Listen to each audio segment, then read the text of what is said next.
والصلاة والسلام على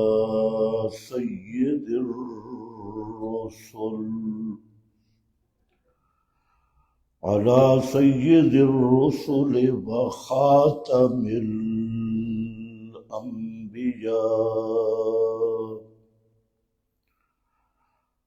أما بعد فأعوذ بالله من الشيطان الرجيم. بسم الله الرحمن الرحيم. الذي خلقني فهو يهدين. سبحان ربك رب العزة عما يصفون وسلام على المرسلين والحمد لله رب العالمين.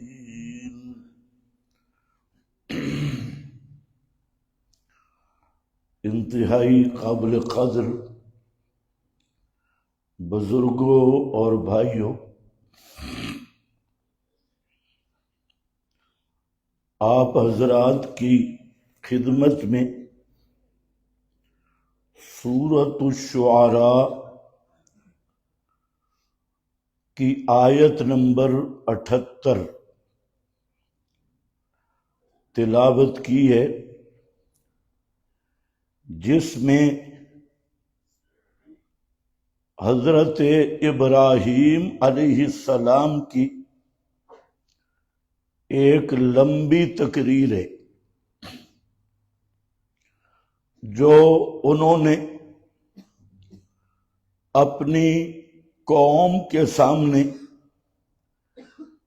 معبود برحق اور معبودان باطلہ کے امتیاز اور فرق پہ کیے اور اپنی قوم کو سمجھایا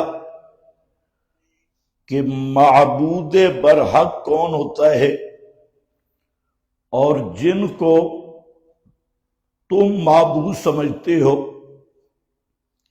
وہ معبود نہیں اور کیوں نہیں، ان کے احوال ذکر کی۔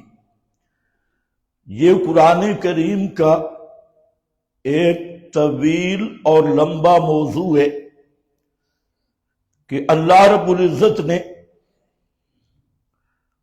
اپنے دعوی الوہیت پر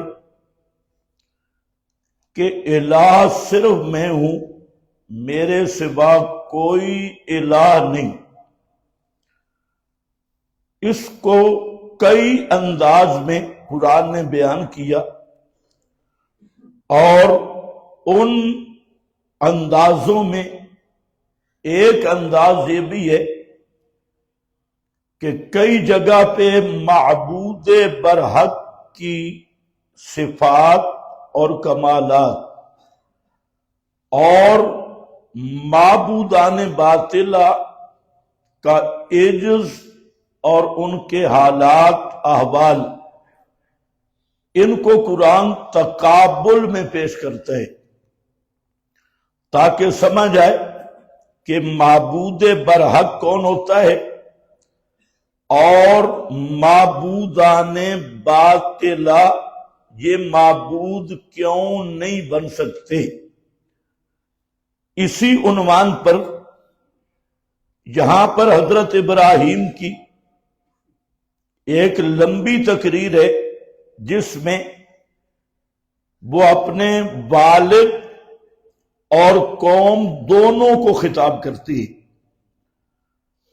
قوم میں والد بھی ہے اور پوری برادری بھی ہے، سب کو خطاب کرتے ہیں۔ اذ قال لأبیہ وقومہ، بسا اوقات انفرادی دعوت ہوتی ہے، اس کا بھی قرآن کریم نے ذکر کیا کہ حضرت ابراہیم نے اپنے باپ کو الگ کر کے بھی یہی مسئلہ سمجھایا، اور وہ دعوت باقاعدہ مذکور ہے سورہ مریم میں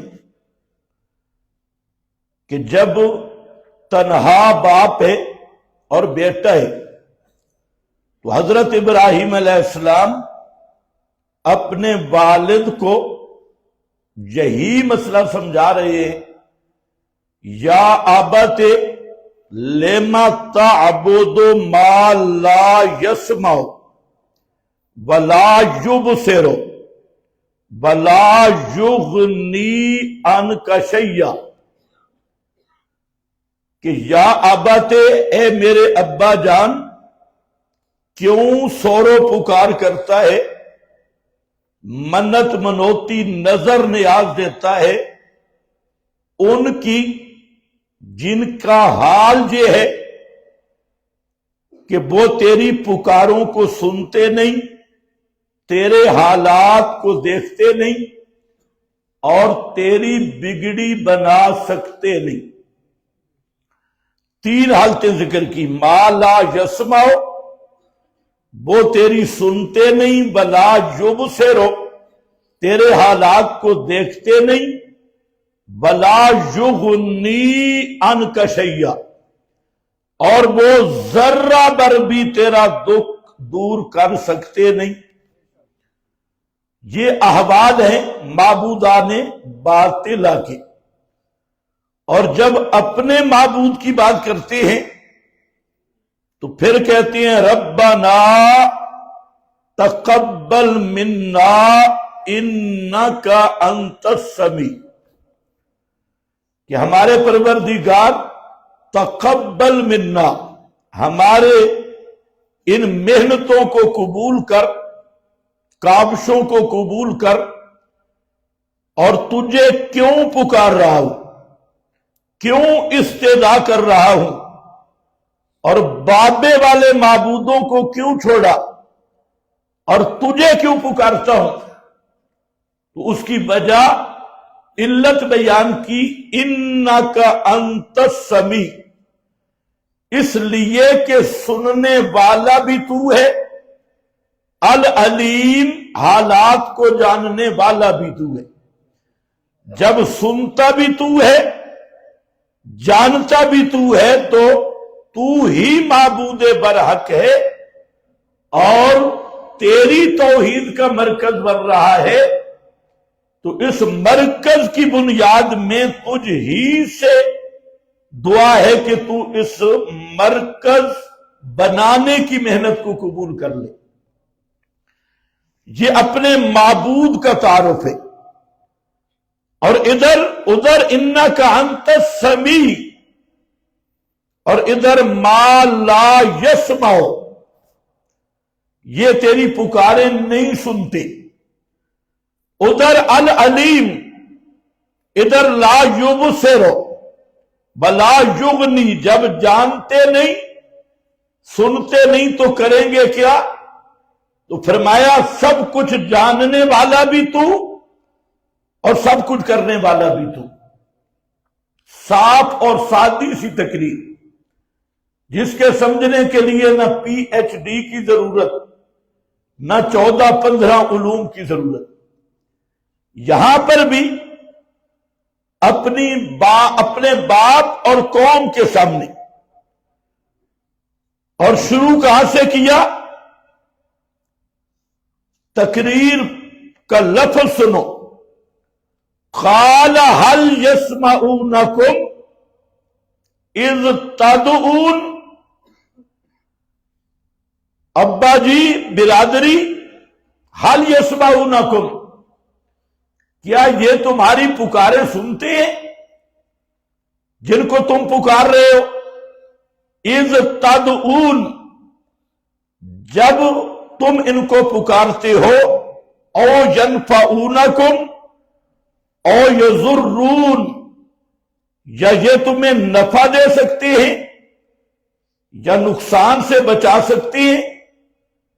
تین چیزیں جہاں پر بھی، یعنی تینوں نہیں، یہ سنتے بھی نہیں، نفع دے سکتے بھی نہیں اور نقصان سے بچا سکتے بھی نہیں. تو جب یہ سمیع بھی نہیں، نافع بھی نہیں، زار بھی نہیں، تو الہ کیسے بن گئے؟ پکار کے لائق کیسے بن گئے؟ ان حاجت روا کیسے بن گئے؟ مشکل کشا کیسے بن گئے؟ پھر ان کی نظر نیاز اور منت منوتی کیسے؟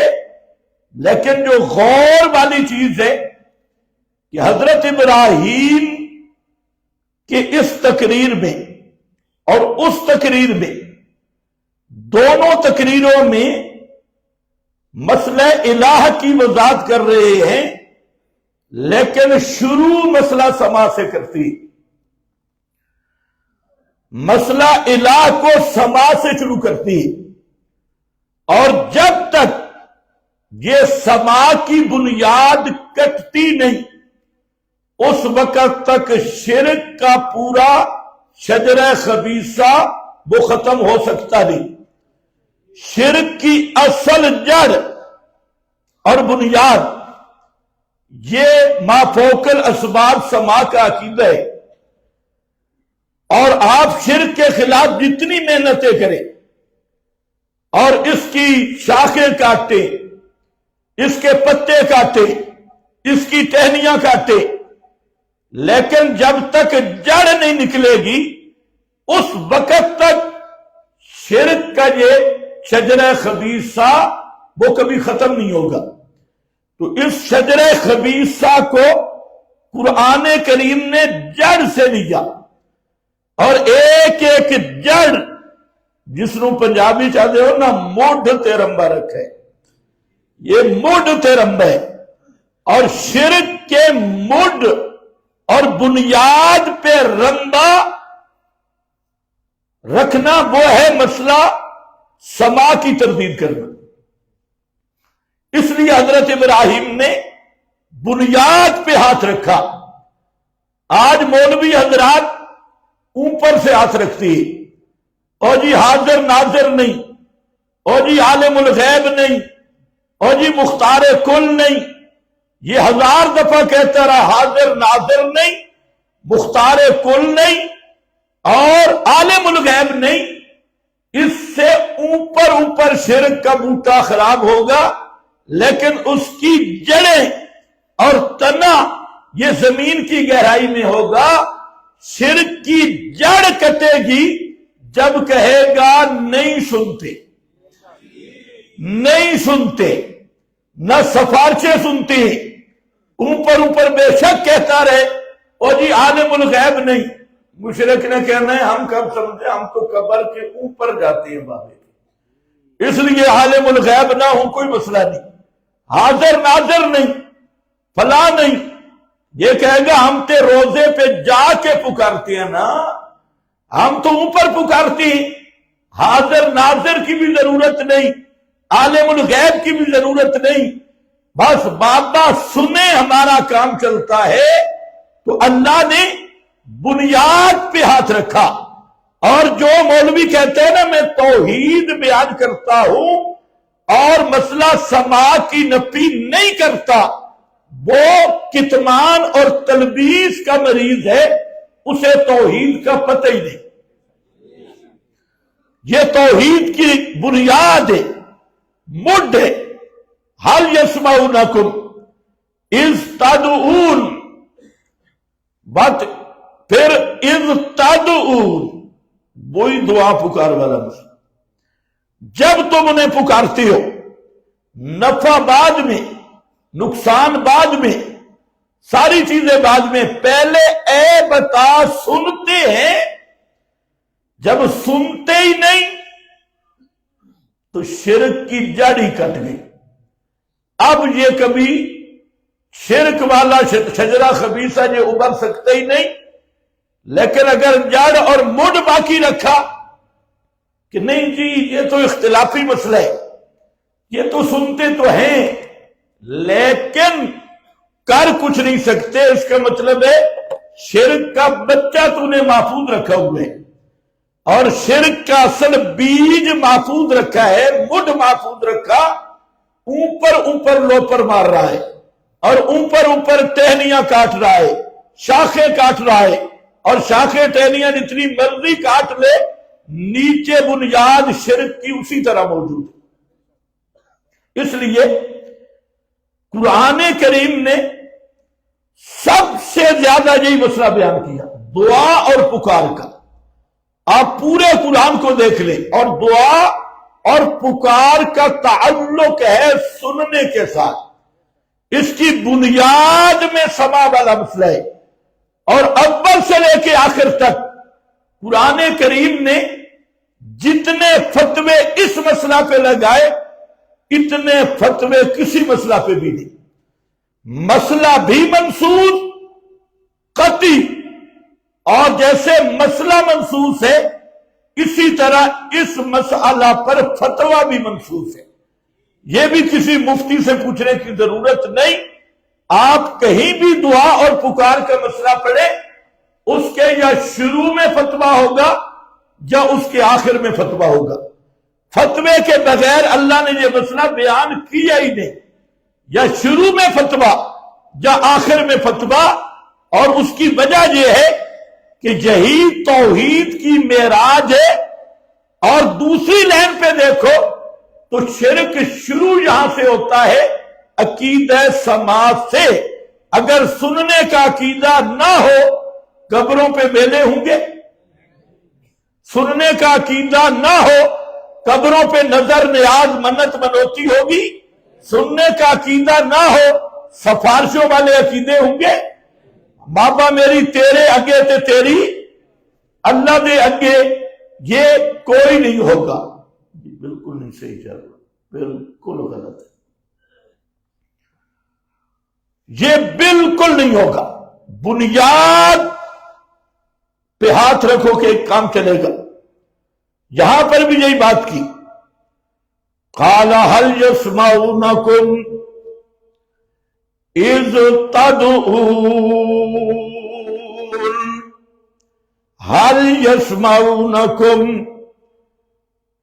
ابا جی اور قوم والو، یہ ذرا بتاؤ، یہ جن درباروں پہ جا کے تم پکارے کر رہے ہو اور نظریں منتیں مان رہے ہو، هل يسمعونكم، کیا یہ تمہاری پکاروں کو سنتے ہیں؟ او ينفعونكم، یا تمہیں نفع دے سکتی ہیں؟ او يضرون، یا تمہیں نقصان دیتی ہیں؟ اب حضرت ابراہیم کی تقریر سن کر ابا بھی اور قوم بھی ایک بات کہنے لگی، بل، کیا لفظ بول رہا؟ بل، علماء جانتے ہیں بل آتے اضراب کی، بل ابراہیم یہ مسئلہ سما نہ چھیڑ، سما والا مسئلہ اس کو بیان نہ کر، حل یسمعونکم یہ مسئلہ نہ چھیڑ، کوئی اور مسئلہ چھیڑ۔ اور یہ جو مسئلہ ہے یہ اس لیے نہ چھیڑ، بل وجدنا آباءنا کذالک یفعلون، یہ ہمارے اکابر کا اجماعی مسئلہ ہے، یہ ہمارے بزرگوں کا مسئلہ ہے۔ بل وجدنا آباءنا، امام قرطبی نے لکھا اکابرنا، ہم نے پایا اپنے سارے اکابر اور سارے بزرگوں کو کذالک یفعلون، اسی طرح کرتے ہوئے۔ اور آخر بزرگ اور اکابر کوئی نہ سمجھ تو نہیں تھے، اتنے بڑے بڑے مولوی اور پیر، اتنے بڑے بڑے عقل مند سمجھدار لوگ، وہ انہی بابوں کو پکارتے رہے۔ ایمان سے بتاؤ، آج جب یہ مسئلہ بیان ہوتا ہے تو قوم کیا کہتی ہے؟ ہمارے اکابر کہتی ہے، نہیں کہتی؟ لگتا ہے کہ یہ حضرت ابراہیم کے دور کے مشرک ہیں، پرانے زمانے کی، کیونکہ تقریر تو اس وقت ہوئی تھی نا، اس تقریر اور تقریر کرنے والے کون ہے؟ حضرت ابراہیم. اور مسئلہ سما پہ ہاتھ جب مضبوط کیا، آگے سے ہر دور میں مشرک کی دلیل یہی رہی، اکابر، بزرگ، مشائخ، علماء، فلانا فلانا. شیطان ایسا بے ایمان ہے کہ پہلی مشرک قوم کو سب سے پہلی پٹی یہی پڑھائی کہ نوح پیغمبر جتنی بھی محنت کرے اور مسئلہ بیان کرے، تم نے ایک ہی دلیل دینی ہے، اکابر کدھر جائیں گے، اکابر کہاں جائیں گے. اور ایسی پٹی پڑھائی اور ایسی دلیل دی، پورا قرآن پڑھو، ہر پیغمبر کے مقابل مشرکین یہی دلیل دیتے رہے، جی ہمارے اکابر آباءنا آباءنا. نوح پیغمبر کے بعد حتیٰ کہ حضرت محمد الرسول اللہ صلی اللہ علیہ وسلم تک ہر مشرک نے یہی کہا، بھائی تیرا مسئلہ مانے، ہمارے اکابر کہاں جائیں گے، ہمارے بزرگ کہاں جائیں گے. اور آج بھی ورثۃ الانبیاء جب بھی دعوت دیتے ہیں تو ابو جہل کی روحانی حقیقی نسل وہ آگے سے کیا کہتی ہے؟ اکابر، بزرگ. ایسا ہوتا نہیں ہوتا؟ معلوم ہوتا ہے یہ بھی اپنی روش پہ پکی. اور یہی بل اس مسئلے کو رہنے دے، یہ بیان نہ کر کیوں وجدنا آباءنا، ہم نے پایا اپنے اکابر کو. یار اس کو جب بند کر دے، یہ تم سے چل ہی نہیں جاتا. کزال، یہ آواز زیادہ کرنے سے نہیں چلتا، آواز نرم رکھو اور یہ سانس نہ کھینچے، آواز نرم رکھو، ان کے کان بھی نہ پڑو. کذالک یفعلون، اسی طرح کرتے رہے. اچھا آگے حضرت ابراہیم تھے، اور ابراہیم ہے خلیل اللہ. اور خلیل اس کو کہتے ہیں جو کسی کی پرواہ نہ کرے. مخلوق میں کسی کی پرواہ، کسی کی کوئی پرواہ نہیں. فرمایا اچھا تمہارے اکابر بھی اسی طرح تھے، اسی طرح کرتے رہے. لقد کنتم انتم وآباؤکم فی ضلال مبین.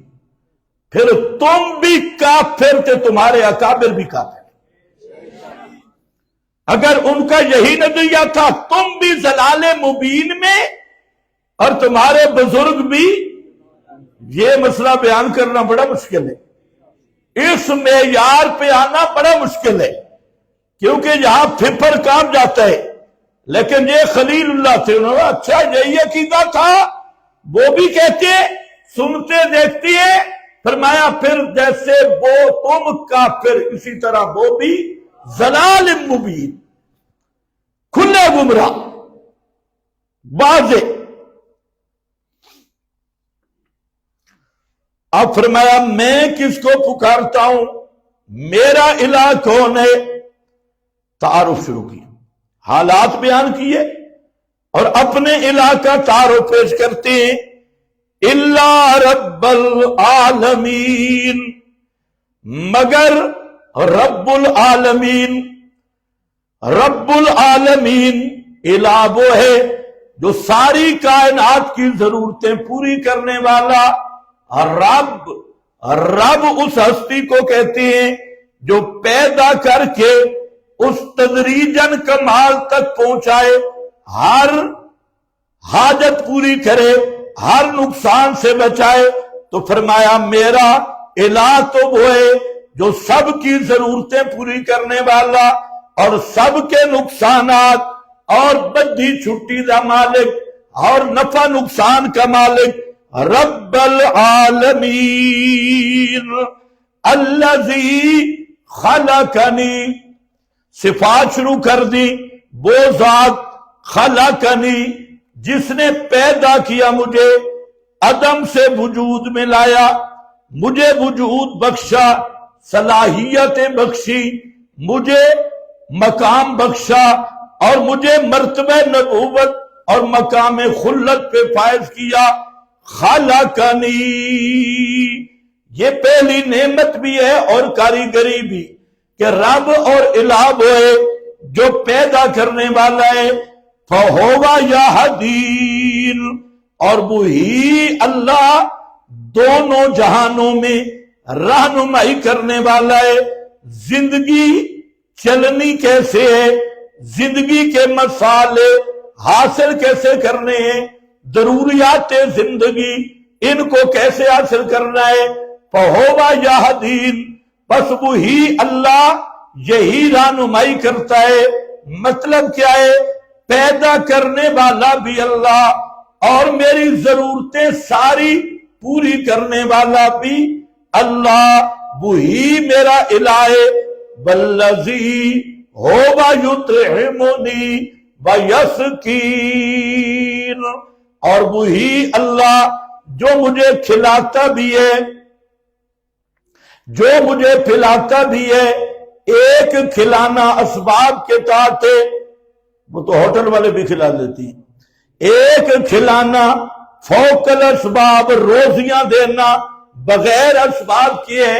فرمایا الہ وہ ہے جو مجھے بغیر اسباب کے روزیاں مہیا کرتا ہے، اور اس یطعمنی میں رزق روحانی بھی ہے، رزق جسمانی بھی ہے۔ ہر قسم کے میرے رزق اور نعمتوں کا انتظام کیا۔ ویسقین،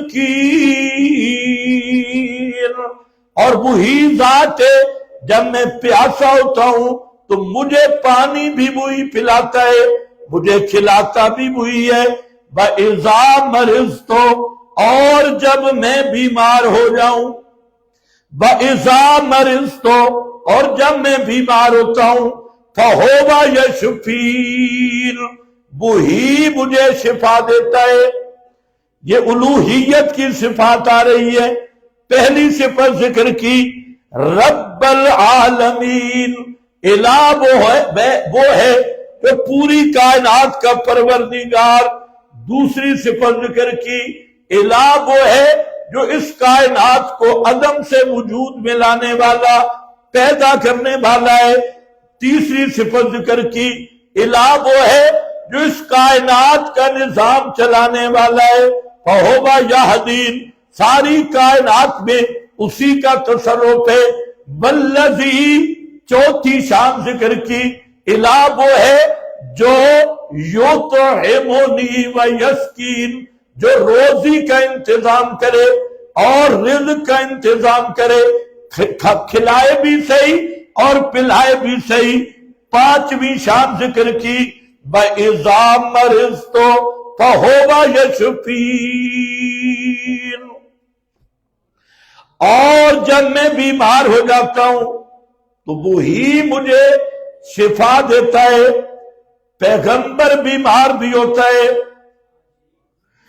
اور جو خود بیمار ہو جائے وہ شافی الامراض نہیں ہوتا، بیماریاں ٹالنے والا نہیں ہوتا۔ فرمایا میرا الہ وہ ہے جو میری بیماریاں بھی ٹال دیتا ہے۔ اذا مرضت فہو یشفین، یہاں ایک بات سمجھے، یہاں یہ نہیں فرمایا بیمار کرتا ہے مجھے پھر مجھے شفا دیتا ہے، نہیں، جب میں بیمار ہوتا ہوں تو وہ مجھے شفا دیتا ہے۔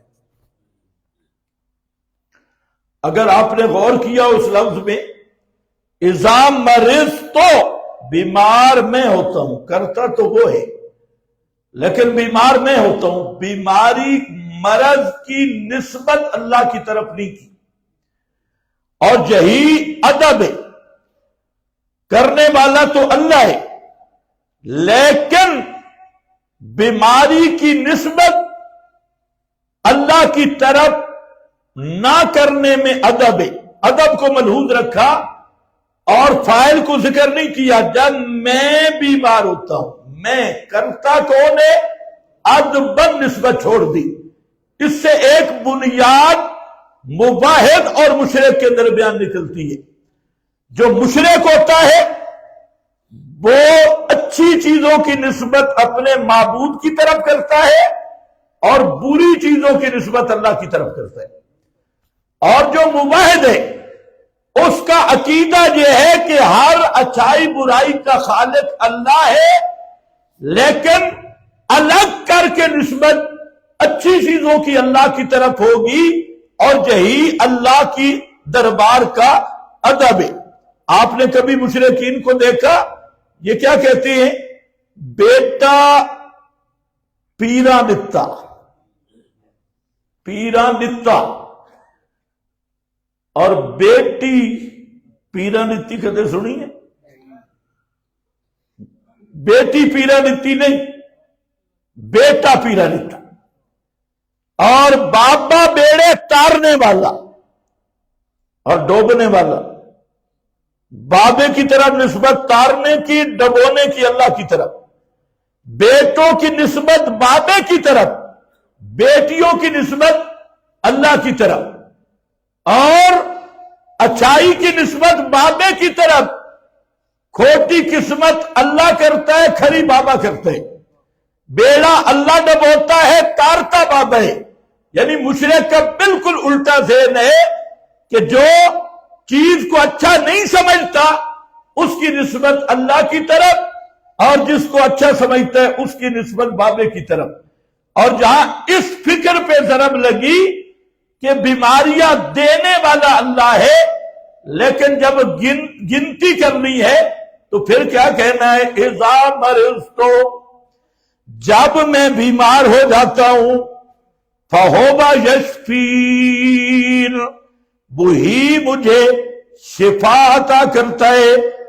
وَالَّذِي يُمِيتُنِي، مسئلہ سما کے بعد مسئلہ حیات آ گئی۔ وَالَّذِي يُمِيتُنِي، وہی ذات ہے جو مجھے موت دے گا۔ کیا دے گا؟ کیا دے گا؟ یمیتنی، جو مجھے موت دے گا، اور موت کے بعد کیا ہوگا؟ میں میت ہو جاؤں گا، اور یہ میت رہوں گا رہوں گا رہوں گا۔ ثم، یہ ثم آ گیا، اور یہ ثم آتا ہے درمیان میں زمان کے لحاظ سے تراخی، اور زمانہ عرصہ ہے میت رہنے کا، موت کے بعد زمانہ میت رہنے کا، اور بات نبی کی ہو رہی۔ حضرت ابراہیم خلیل اللہ کی عام مردوں کی بات نہیں، پیغمبر کی بات ہے، اور پیغمبر خود کہہ رہے ہیں الذی یمیتنی، وہ ذات جو مجھے اپنے وقت پہ موت دے گا۔ ثم، پھر موت کے بعد کیا ہوگا؟ زندہ یا میت؟ بولو بولو بولو جلدی، موت کے بعد کیا ہوگا؟ زندہ یا میت؟ ابو بکر صدیق نے کیا کہا تھا موت کے بعد؟ طبتا حیم و میتا۔ یہ مسئلہ مولوی کو سمجھ نہیں آ رہا، شیخ الحدیث کو سمجھ نہیں رہا۔ ہر جگہ پہ رولا، اور ہر جگہ پہ مناظرے، چیلنج بازی، اور بھئی موت کے بعد اب کیا کہیں گے؟ میت یا حی؟ بولو، موت کے بعد اب کیا ہوگا؟ میت۔ اور کہتے ہیں بے ادبی ہے، گستاخی ہے، اور بخاری بار بار پڑھ، وہاں پر امام بخاری نے کئی مقام پہ، ایک جگہ نہیں کئی مقام پر اس چیز کو ثابت کیا کہ موت پیغمبر پہ بھی آئے تو موت کے بعد اللہ کے نبی بھی کیا ہوتے ہیں؟ میت۔ امام بخاری حدیث لایا، اور حدیث حضرت عائشہ صدیقہ رضی اللہ تعالیٰ عنہ اور حضرت عبداللہ ابن عباس دونوں کہتے ہیں ان ابا بکر قبل النبی وہو میت۔ ان ابا بکر، حضرت عائشہ بھی اور حضرت عبداللہ ابن عباس بھی، کہ ابو بکر صدیق نے نبی کریم علیہ السلام کو بوسہ دیا. اور اگلا لفظ ذرا پڑھو، وَهُوَ مَيِّتٌ، سارے پڑھو، وَهُوَ مَيِّتٌ، اس حال میں کہ آپ میت تھے. تو موت کے بعد کیا ہو جاتا ہے؟ میت. اچھا، ابن ماجہ میں حضرت علی المرتضی رضی اللہ تعالیٰ عنہ، حضرت علی کو مانتے ہو یا نہیں مانتے؟ صرف نعرے حیدری لانا علی کو ماننا نہیں. علی رضی اللہ تعالیٰ عنہ کا ذرا مذہب دے، عقیدہ دے. اور پورے چیلنج سے کہتا ہوں، یہ جتنے باطل فرقے ہیں وہ نام علی کا لیتے ہیں لیکن عقیدہ علی کا نہ پچا سکتے ہیں نہ مانتی. ابھی امتحان ہو جائے گا. حضرت علی نبی کریم علیہ السلام کو غسل دیتے ہیں اور آپ کو غسل دے کر جب فارغ ہوئے تو ایک جملہ کا ابن ماجہ نے نقل کیا. حضرت علی رضی اللہ تعالی عنہ فرماتے ہیں طبت حیا و میتا، غسل دیا اور نبی کریم علیہ السلام کے پاک جسم کی معطر خوشبو، اور جو جس خوشبو کی دنیا میں کوئی نظیر نہیں، آپ کے جسم اقدس سے بھی وہی خوشبو محسوس کی. اور عام مردوں پہ جو حالات ہوتے ہیں وہ حالات نہیں دیکھے، بلکہ آپ کے جسم کو بالکل تر و تازہ خوشبودار دیکھا. تو دل سے آواز نکلی طبت حیا و میتا، اللہ کے محبوب آپ زندہ تھے تب بھی خوشبودار، اور اب میت ہو گئے ہو تب بھی خوشبودار. اب بھی لیکن ہو کون؟ میتا. میتا پتہ نہیں یہ مولوی کون سی کتابیں پڑھتی. پھر امام بخاری رحمت اللہ علیہ نے ایک باب قائم کیا اور باب کا عنوان رکھا کہ جب عنوان چیپٹر قائم کیا اور اوپر یہ عنوان قائم کیا کہ جب میت کفن میں لپیٹا جائے اس میت کے پاس آدمی آ سکتا ہے یا نہیں. یہ مسئلہ بیان کرتے ہیں جب میت کو کفن دے دیا جائے تو کفن دینے کے بعد اکفان کے بعد کوئی آدمی میت کے پاس آ سکتا ہے یا نہیں؟ امام بخاری فرماتے ہیں بالکل آ سکتا ہے اور بوسہ بھی دے سکتا ہے. دلیل کیا ہے؟ ان ابا بکر قبل النبی. دلیل یہ ہے کہ نبی کریم علیہ السلام کفن میں تھے، ابو بکر صدیق آئے بھی صحیح اور بوسہ بھی دیا. اس سے امام بخاری فرماتے ہیں میت کو بوسہ دینا بھی جائز ہے. تو میت کو بوسہ دینا تب جائز ہے نا کہ آپ میت ہو. اگر میت نہ ہوں پھر جہاں یہ استدلال کیسے امام بخاری کا. اور آج تو جناب یہ فرقے پتہ نہیں کدھر گئے. وہ ایک پورا ڈرامہ مولوی ٹرک ہے. وہ کہہ رہا تھا جب نبی پاک کو دفن کر رہے تھے تو کسی صحابی نے کان لگائے تو آپ کہہ رہے تھے رب امتی رب امتی. بے ایمانہ شرم نہیں آتی ایسی باتیں کرتے ہوئے؟ صحابہ نے زندہ نبی کو دفن کیا.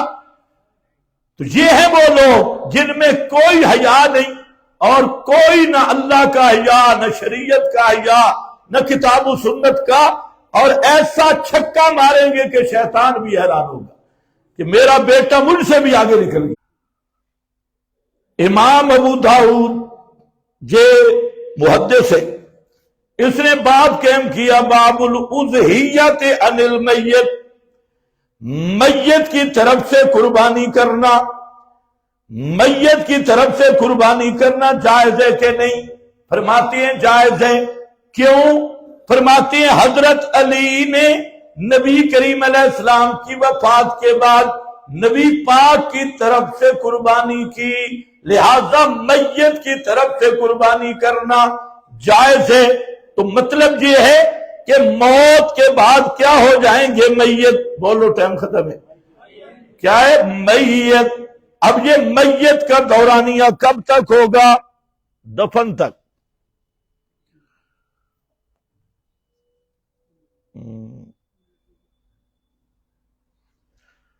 دفن تک نہیں، ثم پھر یوم القیامہ، ثم پھر کب ہوگا؟ یوم القیامت والے دن اللہ مجھے زندہ کرے گا۔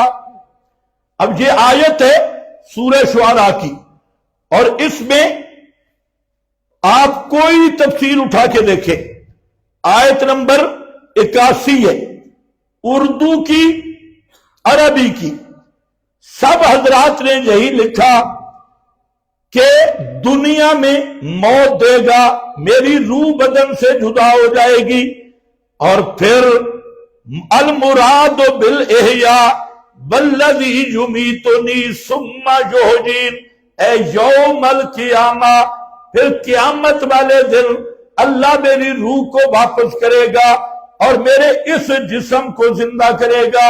اور حضرت تھانوی رحمت اللہ علیہ اپنے اردو ترجمے میں یہی کہتے ہیں، وہ مجھے موت دے گا اور پھر قیامت کے روز زندہ کر کے اٹھائے گا۔ کب؟ قیامت کے روز۔ اب کتنا صاف مسئلہ ہے، لیکن ملا کو سمجھ پھر بھی نہیں آتا، بالکل صاف مسئلہ۔ یہ کشف الرحمان تفسیر ہے جو سب بزرگوں کی تصدیق شدہ، اس میں معنی یہ ہے، وہ ایسا ہے جو اپنے وقت پر مجھ کو موت دے گا، پھر مجھ کو قیامت میں زندہ کرے گا۔ زندہ کو کیا جاتا ہے یا میت کو؟ قیامت کے دن زندہ کرے گا۔ یہی بات علامہ حقانی نے ترجمے میں لکھی، وہ موت و فنا طاری کرنے والا بھی، اور وہی جزا و سزا کے لیے دوبارہ جلانے والا بھی، اور وہی موت دے گا، پھر قیامت کو دوبارہ زندہ کرے گا۔ دوبارہ یا سے بارہ؟ دوبارہ زندہ کرے گا۔ یہ علامہ حقانی اس کا ترجمہ پڑھ رہا ہوں، اور حضرت تھانوی کا ترجمہ ہے، جو مجھ کو وقت پر موت دے گا، پھر قیامت کے روز مجھ کو زندہ کرے گا۔ قیامت کے روز مجھ کو زندہ کرے گا۔ اب بتائیں، یہ بزرگوں نے ترجمہ ٹھیک کیا ہے؟ اگر بزرگوں نے قرآن سمجھا ہے تو بزرگ کہہ رہے ہیں اس آیت کا ترجمہ کوئی حاشیہ واشیہ نہیں، آیت کا ترجمہ یہ کر رہے ہیں، الذی یمیتنی ثم یحیین، وہ جو مجھے موت دے گا اور پھر قیامت کے روز مجھ کو زندہ کرے گا۔ پتہ چلا حضرت ابراہیم کیا فرما رہے ہیں، پیغمبر پر بھی موت آئے تو موت کے بعد نبی بھی میت ہے، اور یہ میت ہونے کا موت کا دورانیہ کب تک ہے؟ الی یوم یبعثون، قیامت تک یہی، اور قیامت کے روز پھر پیغمبر کو بھی زندگی ملتی ہے۔ فرمایا میرا الہ وہ ہے جو موت کا بھی مالک اور حیات کا بھی مالک، سچا اور برحق الہ وہی ہوتا ہے جو زندگی جس کے ہاتھ میں ہو، موت جس کے ہاتھ میں ہو۔ والذی اطمع ان یغفر لی خطیئتی، اور الہ وہ ہوتا ہے جس سے امیدیں رکھی جائیں کہ وہ گناہوں کو بھی بخش سکتا ہے، خطاؤں کو بھی بخش سکتا ہے۔ میرا طمع اور میری امید اسی اپنے الہ کے ساتھ لگی ہے کہ یوم الدین، حساب کتاب والے دن، وہ میری بھول چوک کو معاف کر دے گا، میری زلات کو اور میری اونچ جھک بھول چوک جو پیغمبر کی شان کے موافق ہوتی ہے اس کو معاف کر دے گا۔ بس یہ بیان کرتے کرتے آخری انداز دیکھیں، اللہ کی الوہیت کا اس بات کیا کہ الہ وہ ہوتا ہے جس میں یہ شانیں ہوں، اور جب ذوق پیدا ہو گیا تو اب خود مانگنا شروع کر دیا، مناجات شروع کر دیے۔ جب الہ الہ کی شان ذہن میں ہوں، یہی دعا کا طریقہ ہے کہ جب آدمی دعا کرے پہلے اللہ کی عظمتوں کا استحضار کرے، اللہ رب العزت کی تعریف، اللہ کی شان اور عظمت دل میں پیدا ہو۔ اسی لیے حدیث میں ہے دعا کرنے کا طریقہ پہلے اللہ کی حمد و ثنا کرو، تعریف کرو۔ تو حضرت ابراہیم یہی تعریف کر کے آگے کہتی ہیں، فرمایا رب حب لی حکمن وَأَلْحِقْنِي بِالصَّالِحِينَ۔